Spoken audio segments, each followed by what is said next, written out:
Sebanyak 46 warga negara Indonesia yang sudah siap berhaji harus dideportasi dari Arab Saudi karena masalah visa.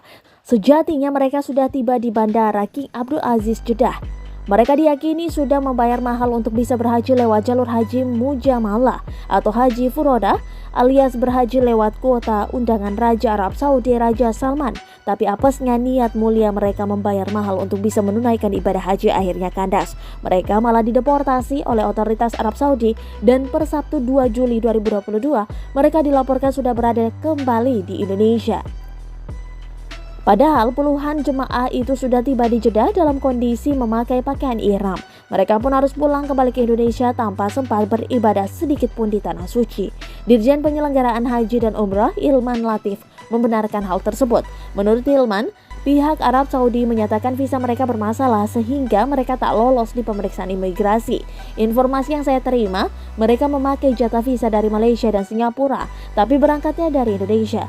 Ketahuan petugas imigrasi Bandara Jeddah, mereka tak bisa masuk, kata Hilman, dilansir dari tribunnews.com di Mekah, Sabtu 3 Juli 2022. Hilman mengaku belum mendapat informasi detail berapa harga yang dikeluarkan para WNI itu untuk berhaji furoda, tapi sudah jadi rahasia umum haji muamalah ini kerap dijual dengan harga ratusan juta rupiah, bahkan jauh lebih mahal dari biaya haji khusus atau yang dulu lebih populer dengan sebutan ONH+.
Terima kasih sudah nonton.